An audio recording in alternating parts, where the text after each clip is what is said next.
The CNBC app. Global market news in one place. Customizable sections and personalized alerts. Stocks tracking, interactive charts and market insights all in your hands. Stay connected. Stay informed. Download the CNBC app today. Welcome to Squawk Box. I'm Karen Cho with Steve Sedgwick, and these are your headlines. President Trump adds to the trade confusion, saying he's prepared to exempt certain countries from next month's reciprocal tariffs before pledging to add levies on several key sectors. I may give a lot of countries breaks, but it's reciprocal, but we might be even nicer than that. We'll be announcing some additional tariffs over the next few days, having to do with automobiles, cars, and having also to do a little bit with lumber down the road. Tesla's European sales plunged more than 40% in the first 2 months of the year as EV registrations surged by almost a third. But a buoyant US session drives shares in the EV maker to their best day since November after 9 straight weeks of losses. And uproar in Washington, D.C. after the White House war plans against the Houthis are mistakenly disclosed to a journalist in a group chat, laying bare deep scorn for European allies.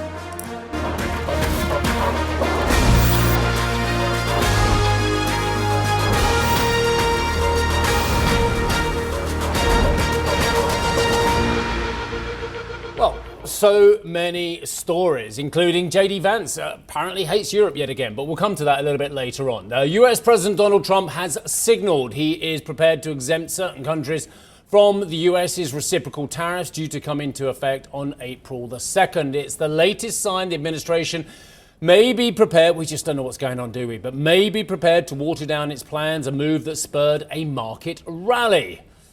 But Trump then also said he will unveil further levies on specific sectors, including autos, pharmaceuticals, chips and lumber. Didn't people think autos were excluded? Yes. I lose track. Anyway, on top of the forthcoming reciprocal tariffs, Mr. Trump also announced an additional 25% levy on any country buying oil and gas from Venezuela. Hang on, I thought the US bought oil and gas from Venezuela. So you can't put a 25% levy in your... Or maybe you can. I don't know. Anyway, here's what he told reporters at the White House.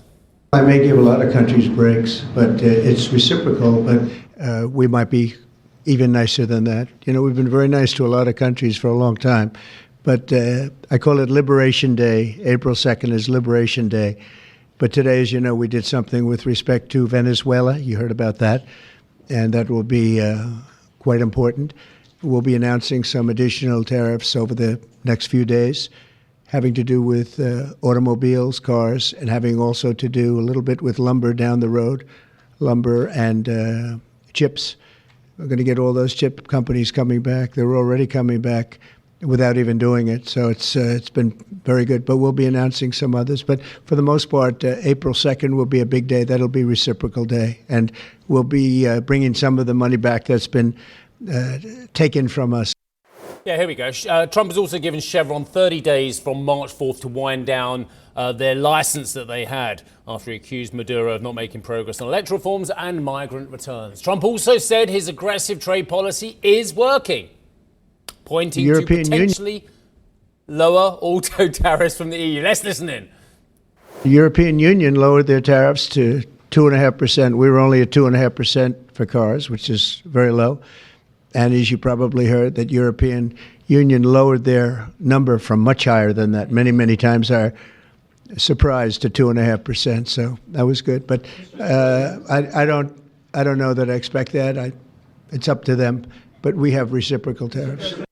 Is there a natural segue to the next story? I think that is one of the dangling questions this morning, as Tesla sales in Europe continued to plunge in February, down more than 40% compared to the same period last year.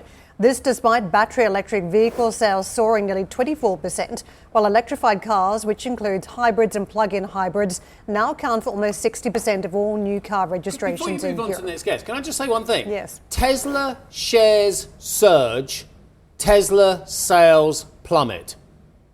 Those are two facts of the last 24 hours. Get your head around that, everyone. Tesla sales plummet, Tesla shares surge. But there was a buyback in other tech areas yesterday, so arguably in a bundle of stocks and an ETF, perhaps it did get carried along. But then is it buying around the auto side, or is it buying around the future of technology? Thanks to some of the AI innovations. Got a clue. Yeah, maybe. Let's get to Sigrid de Vries, who is the Director General of ACEA. Thank you so much for joining us, Sigrid. You've got some stunning data out this morning. We were just pondering whether there is a Tesla problem in Europe now, whether it's the optics around Elon Musk and some of his signalling around particular parties, political parties in Europe, and his close ties to the administration stateside. What do you think as you look at the data? Well, it's difficult for me to comment on individual manufacturers. You will understand that as a head of a trade association. So let's talk about the market, perhaps. Well, okay, let's talk about the market then. So Tesla, if you look at the percentage share this year versus last year, 1.8% versus 2.8%. So there is a fairly decent decline there. Is that in line with what you're seeing in the EV category in general? No, the EV market is increasing. There's growth. They come from a low level, so low base. And it's also not enough looking at where we need to be to meet very ambitious EU CO2 reduction targets. So yes, there's progress. We're doing well with this transition, but not well enough, and much more needs to be done. Sigrid, sorry. I was really excited, actually, that Europe is adopting more EVs, and Germany was leading the fray as well in many ways. So this is a good news story. We can look at the individuals in a moment in a bit more detail, but by and large, EV adoption is still happening, yes? Absolutely, it is happening. We're at that point, that very tender point, from going from early adopters and early movers to early majorities and perhaps even mass market. And that is a very difficult spot to be in, especially with the current circumstances, geopolitical, economic, that are very tense. But it is happening. It just needs an extra push. And that's what we need, where we need policymakers to help, because if we don't get our act together as Europe with the charging infrastructure, with electricity prices, with convenience of charging and also payment systems and all of that, this transition will be too slow to meet the objectives that we together have set each other as society to meet our decarbonization targets. So on the one hand, yes, it's a good news story, but on the other hand, it isn't at all, and much more needs to be done. But Sigrid, this is where it gets really, really tricky, because the people who are knocking the ball out of the park is a little old British sports car manufacturer called MG. The problem is they're not owned by a little British sports car manufacturer. They're owned by the Chinese, and it's SAIC whose numbers were absolutely surging. We need more Chinese EVs in Europe, not less, with higher barriers in order to get faster adoption, don't we, Sigrid? Because this will then lower the price point for European consumers. Yeah, we need higher numbers across the board, across segments, across markets to get where we need to be in the UK, but also in the EU. So yes, we need a large offering, a broader portfolio, and you see that's coming. I mean, all manufacturers, also ASEA members, are bringing a lot of new models to market across price ranges, across models, and some of them are really doing very, very well. So there is lots of news to be positive about. But again, this is a systemic transformation. It's not just about manufacturers putting models on the market or a technology change. It's really, it needs to be going hand in hand with all these other factors: charging infrastructure, electricity, also change of habits, getting used to how to make use of this technology that sometimes takes a bit of learning. Sigrid, speaking of some of the Chinese players, what is it going to take for BYD to storm into these numbers? Because we know there's a plant coming in Hungary. There's going to be more capacity in Europe. Some of us have seen BYDs out in the wild across on European roads. When is it going to storm into the numbers, do you think? Oh, that depends on so many things. I mean, I can't really tell, but it will be coming. I mean, you'll see a lot of competition. Competition is already very, very tough. And we've seen that before with other manufacturers and newcomers entering the market back in the day as well, with Japanese and Korean manufacturers. So it's a very competitive marketplace to be in. And we'll certainly see further successes also by Chinese manufacturers. But again, this is a fierce fight, and everybody is playing ball in that fight, and they will battle for market share. Let's go back to the point you raised about we need faster infrastructure implementation. Sigrid, could not agree more as well. Is there any sign that this sea change in spending in Germany is going to lead to that being part of it? And actually we can get more excited about more charging, faster charging, and dare I say it, the end of range anxiety? Well, there are some good initiatives on the way. We also see a government change in Germany that might be also looking at how to support industry. And I think it's well understood that that needs to be support somehow on the industrial side to make it more manageable, profitable, feasible to manufacture actually stuff in Europe, including cars. So there we need to work on things, but also on the market side. The market still needs that push. It's not a self-propelling market. So we need help there, both in terms of convenience and charging, but also purchase or tax incentives across the board. And just finally, we've got to go back to this Tesla story. We are seeing at the moment a huge amount of uproar for whatever reason, and we're not getting you near the politics on this one as well. Can you see any signs in the data of Tesla drawing the line under the recent sales decline, or do you see signs that actually this could continue and accelerate? For me, I'm not able to give you any sensible answer on that. I'm sorry. I'm looking as you are with the maze. It's such a difficult and strange world we're in today. So, and this is just an example of that, I would say. Okay. Sigrid, thank you very much indeed for that. Sigrid de Vries, who is the Director General of the ACEA. I will add on editorially, I think Tesla is in deep trouble with its profile in Europe. I don't think that is anything extraordinary to say as well. The buyers are, there's two things happening. One is there is the concern about the politicization of the brand. Fact.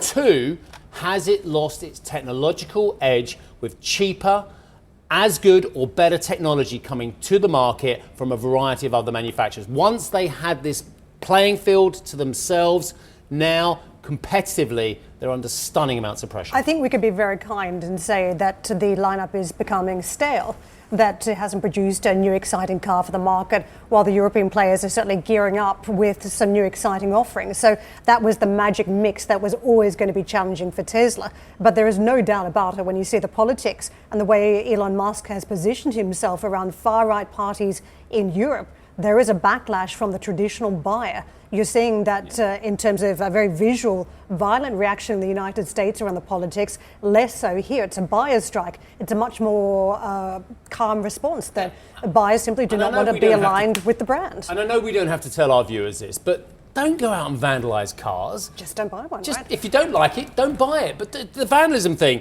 absolutely, anyone who does all that kind of stuff should be totally prosecuted for that. Yeah, I want to get to the next story on this because it's fascinating. I was pointing out the buying and technology. No way, a person who owns Tesla is bullish on Tesla. Yeah, because the ARK Innovation Fund actually jumped out yesterday, and it was in the context for me where we've had a lot of fund managers saying we would not be buying tech stocks right now. Perhaps, there's still concerns in that area of the market, but the ARK Innovation Fund yesterday was up 5.2%, very strong performance. Now, one person remaining bullish on Tesla is ARK Invest Kathy Wood, who sees shares hitting $2,600, almost 10 times its current price in the next 5 years. So that's the counterweight. The White House says it's reviewing how the Atlantic editor-in-chief, Jeffrey Goldberg, this is an extraordinary story, was added to a group chat on the Signal app, which appeared to include members of the Trump administration, including the Vice President J.D. Vance and Defense Secretary Pete Hegseth,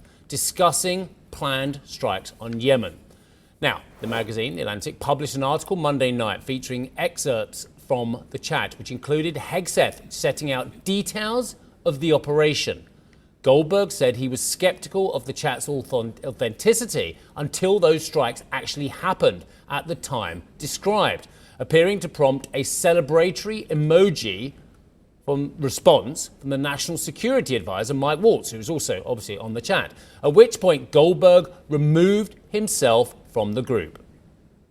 It was only on Saturday, the 15th of March, when I received a text in this chain with forthcoming operational details of the Yemen strike. And then I waited a couple of hours to see if it actually happened, and it did. that's when I realized that, oh, this is almost certainly a real chain of national security officials talking to each other on a commercial app, not on a government-approved classified communication system. The National Security Council said the message thread appears to be authentic and is a demonstration of the deep and thoughtful policy coordination between senior officials. Democrats have blasted the Trump administration over the story. Actually, there's some Republicans have as well. But the Senate Democratic leader Chuck Schumer calling it a stunning breach of military intelligence, though a White House spokesperson said Mr. Trump continues to have the utmost confidence in his national security team. US Defense Secretary Pete Hegseth denied any wrongdoing.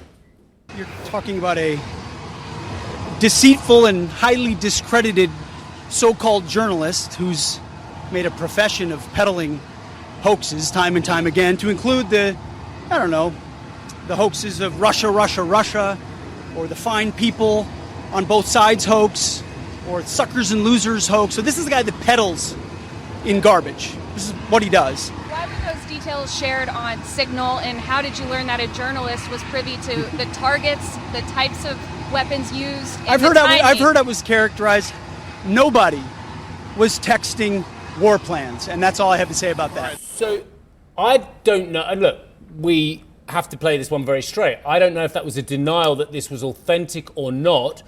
From our earlier read, the National Security Council said it appeared to be authentic. There is another angle to this as well. And if it is authentic, which we now obviously believe it is, and everyone on the Hill seems to believe it is, J.D. Vance was once again a large part of this, basically concerned that the Europeans were once again being bailed out. And actually we should be made to pay for this as well, to determine how to compile, Waltz was also saying, to determine how to compile costs associated and levy them on the Europeans. Why would they do that? Because they think the Europeans have more to lose from Red Sea disruption rather than the Americans. This is the water cooler issue today, isn't it? The one that you talk to your work colleagues about and friends. And to me, there are two sides to this. One that the US will pick up on, which is how did sensitive information get broadcast across a channel that is not secure, given what we just saw after the Hillary Clinton days about information sent via private emails or to a private email. So I think from the US perspective... Which was one of the major two reasons why she probably failed to win the presidency. She fell on her sword, exactly. So in terms of the US rhetoric around this, I think that is going to be huge. The other point is the point you raised for the Europeans, because there was a very strong narrative there. Are we really going to stick our neck out for the Europeans? That came through very loud and clear, that if they were going to go on the line, that, why would they do so? Not much trade through the Suez Canal. If they were to do something, would there be some sort of compensation? It almost sounded like a hired gun here. Are the Americans now hired guns for the Europeans? That was the narrative that was coming through, that if we do something for you, can we get paid for it? If we use our weapons, can you pay us back? I mean, that's extraordinary. Yeah, many threads. But also this attack from Hegseth, once again, on the veracity of the journalists and his sources. But then the National Security Council says, and I'll repeat, at this time the message thread that was reported appears to be authentic, and we're reviewing how an inadvertent number was added to the chain. Well, that's what the NSC spokesperson Brian Hughes is saying, and yet if you listen to Hegseth, basically it sounded like it was all fake and fake news and discredited sources. So extraordinary attack yet again on the fourth estate. Bearing in mind, this comes off a week where various legal firms in Washington, D.C. are running around trying to shore up their position after one of the key legal firms in Washington basically had to negotiate a deal with Trump in order to get not prosecuted. Keep in mind, we are talking about a very senior journalist here. Jerry Goldberg is the editor-in-chief of The Atlantic. And there was a series of steps that he went through when he got this text and when he had the information. He believes he found out before everybody else knew about these attacks. The so-called war plans that were being discussed, also took himself off the call as well, and held back on the information, it seems, until there had been some sort of verification that this was in fact some sort of a war plan. So I think there were a series of steps that we saw him take as the information was unfolding. Now, coming up on the show, Chinese tech stocks head for correction territory. We'll discuss after the break. Plus, Germany's Bundestag opens for the first time since Merz clinched victory last month. We will be joined by Netta. And pharma sales surging, driven by obesity drugs. But can the boom continue? We'll be joined by Colin Terry, Life Sciences Partner at Deloitte, at the bottom of the hour.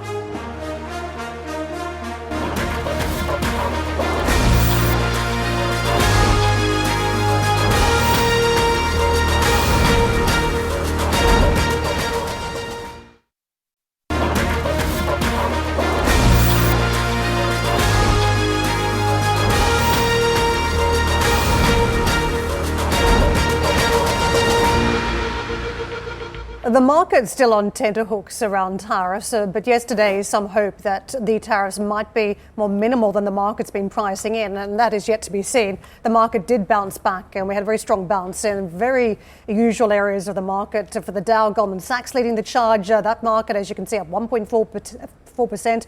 The S&P 500 led by Nvidia, so gains again in that semiconductor play. And across to the Nasdaq, it was Tesla at the forefront of the bounce. So very strong ranges. If we looked at some of the individual parts of the market, the likes of FANG Plus stocks are very strong, 2.6% higher, second positive session in a row. So certainly buying back in some of those momentum names yesterday.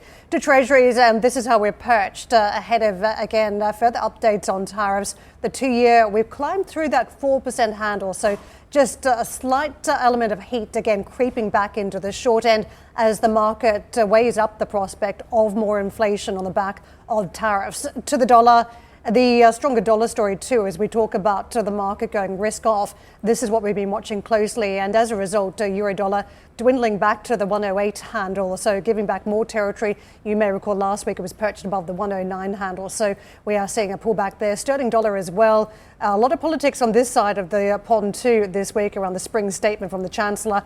A little bit of caution playing in sterling this morning. Dollar yen sliding, and dollar versus the Swissy somewhat stable this morning. I did think we would be talking more about Venezuela this morning. Anyone buying oil from Venezuela, whether they could be targeted by tariffs from the US, consequences for the oil market. But this big defense story seems to be number one. What we're seeing is the WTI price and Brent price both sliding this morning. There was a lot of chatter yesterday as to whether we could see an escalation, more instability in the oil price. I'm sure you want to talk about that at some point, Steve. But gold prices this morning, they are creeping up. Perhaps that is the safe haven trade. To the Asian markets, and what we're seeing across the board is a bit of a mixed picture. So Japanese stocks picking up trade in line with what we saw on Wall Street. But the Hong Kong market, a little bit of wobble around some of those tech names today. The market looking at some local fundraising, and that's impacting what we're seeing on the broader Hong Kong market. Elsewhere, modest ranges to the downside. While Chinese stocks are technology stocks nearing correction territory, falling the most in a month. The Hang Seng Tech Index is down around 9% from a March 18th high. The market, as I just mentioned, was rattled by an upsized Xiaomi share sale, raising around $5.5 billion as the group pushes ahead with its EV expansion plans. The shares of the company fell as much as 6.6%. Did the market get it wrong in terms of this deal? I mean, Xiaomi coming to the market thinking it was a bit red hot out there around Chinese tech. Don't forget, only the other week, Xiaomi had released that very high-priced car, and going into the connected large-scale device market with that car. You saw it when I was at Mobile World Congress. We had it behind Arjun and myself. So I think it came to the market hoping to run on the back of that and some of the positive sentiment in the Chinese market. But I think even now, tariffs and the concern around those tariffs and what it could mean for purchasing is catching up with some of the momentum we've seen on the China tech story. Look, the story's the same in China. And I saw another story overnight that the Chinese government is looking at ways it can boost the services sector to boost consumption over there as well. But as much as, in fact, we can tie this together with the story we had at the top of the show with the ACEA, the European auto sales data, that the Chinese are selling vast numbers of cars in Europe. Now, someone unkinder might use the verb flooding the European market with cheap EVs, but call it whatever you will. They have a domestic abundance of manufacturers. Not all of them are making the kind of return on that they would hope. So yes, Xiaomi, BYD, other big players are looking to have the overseas markets as an offset to a very sluggish Chinese consumer. We did a kind of almost set of columns yesterday about the number of problems that China's facing. One of them isn't EV adoption, but the problem is that means obviously prices are being lowered aggressively because there's so many amazing new products coming to the market from the aforementioned. There's a fantastic piece in the Wall Street Journal today saying trade war explodes across the world at a pace not seen in decades. And they're not just talking about the US, they are talking about, as you say, the flood of cheap product coming out of China, that they don't simply want to be the markets that face the brunt of distortions. And we're seeing it firsthand in Europe. Don't forget, we're talking about steel and aluminium, some sort of quotas, barriers here, so we're not the dumping ground for product. We were discussing that yesterday from the commodity side, but I think this stretches far and beyond that. Other countries are concerned that they bear the brunt of some of those tariff impacts. If the US gets very tough on China, then they see it too in their own countries by default. So I think what we're seeing now, that other countries saying they do not want to be welcome to all this very cheap product, and that is catching up with the big momentum plays that you're seeing in the China market. Well, way in advance of Donald Trump being confirmed as the next president of the United States, now he's the current president of the United States, the Europeans had launched their investigation into Chinese EVs anyway and had obviously adopted a tougher stance towards it. So this, I hear what you're saying about the journal piece, and it's true that Trump has added a vast amount of uncertainty to the global trading system. But the Europeans were aware of this problem long before. The European problem is the fact that we cannot produce good enough cars at a cheap enough price in Europe. Now, rather than making it more expensive for Chinese cars to come in, I've always argued actually you should make it cheaper for Europeans to adopt European models if you want as well. In fact, make it cheaper for the European manufacturers to produce these vehicles as well by regulation, by improving the infrastructure in Europe as well. So great, let's have VW IDs, let's have all the other great brands of EVs out there as well, flooding the European market. But you've got to make it easier for the manufacturers in Europe rather than making it harder. Because the other story is, and dare I say it's not very trendy to talk about this anymore. Nobody wants to talk about ESG anymore. US companies are ripping out ESG from their websites left, right and centre because they're so terrified of the administration. But the fact of the matter is, if we want a decarbonised world, if we want a push to net zero, and some of us still do, some of us still think it's rather important, then actually you need to make it better for adoption rather than harder. Some of the trade that we're talking about is bread and butter for emerging markets. And if you look at some of what the report cites, February, South Korea, Vietnam imposed stiff new penalties on imports of Chinese steel. Mexico began an anti-dumping probe into Chinese chemicals and plastic sheets. So I think if you go across different countries, you can see how that trade can be impacted by this now, I guess, anti-China, anti-tariff sentiment that is sweeping beyond just the US shores. BYD, meanwhile, here's another one. BYD full year sales have topped $100 billion for the first time as the company benefits from fresh demand for hybrid vehicles in China. The Chinese car maker posted a 29% rise in revenue, beating analyst expectations and overtaking Tesla in the process. It has implemented an aggressive pricing strategy, as discussed, and sought to make its offerings more attractive with new technologies, including, and this is where it gets very interesting for some of those global rivals, something they call God's Eye. Now, it's an advanced driving system. Yeah, indeed it is. Let's switch over to somewhat of a sad story that has been unfolding. The co-head of Samsung Electronics, Zhong He-han, has died of a heart attack at the age of 63. Han led the company's consumer electronics and mobile businesses. His death comes as the world's largest chipmaker fights to catch up with peers such as TSMC and SK Hynix, amid what the company's leaders have branded a crisis for the business. Thank you for listening to Squawk Box Europe Express. For more market-moving news, you can head to CNBC.com. Or join us again on the show with Steve Sedgwick, Karen Cho, and myself, Arabile Kumete, weekdays on CNBC.